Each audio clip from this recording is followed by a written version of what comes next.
रामचरितमानस का रचयिता गोस्वामी तुलसीदास ने बताया है कि रामचरितमानस पठन करने का विधि क्या है। तो चलिए सुनते हैं। रामचरितमानस अद्वितीय ग्रंथ है। इसकी चौपाइयां मंत्रों की तरह हैं।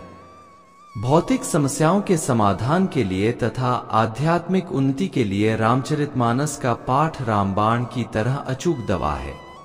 मानस का विधिवत पाठ नवरात्रि में करने की परिपाटी है। इसके अतिरिक्त कुछ लोग 1 महीने के अंदर भी इसका पाठ करते हैं। इसके अलावा जब भी सहूलियत हो मानस का पाठ किया जा सकता है।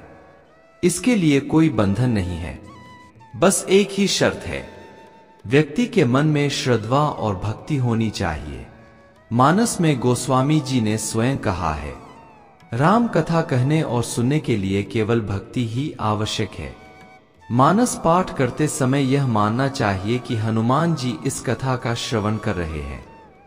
इसलिए जब भी मानस पाठ करें, सामने हनुमान जी का चित्र या उनकी मूर्ति अवश्य रखें।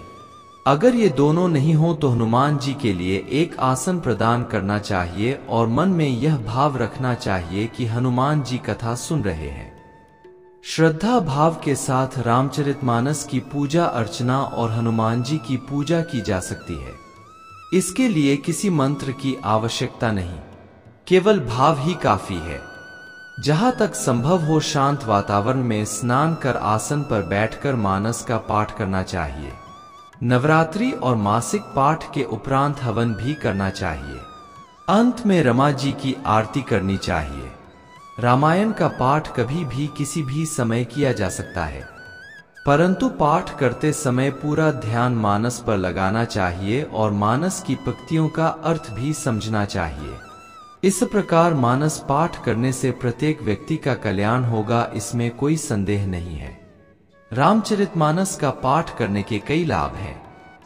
जिस परिवार में नित्य श्रद्धा पूर्वक रामचरितमानस का पाठ होगा, उस परिवार में सदैव सुख शांति बनी रहेगी। उस परिवार का कोई भी सदस्य ब्लड प्रेशर या मानसिक तनाव से पीड़ित नहीं होगा। उस परिवार में किसी की अकाल मृत्यु नहीं होगी। मानस के सुंदरकांड का नित्य श्रद्धापूर्वक पाठ करने से छात्र छात्राओं को परीक्षा में सफलता मिलती है, रागियों का कष्ट दूर होता है।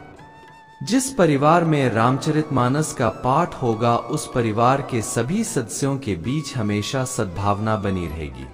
अर्थात सभी स्थितियों में मानस का पाठ शुभ है।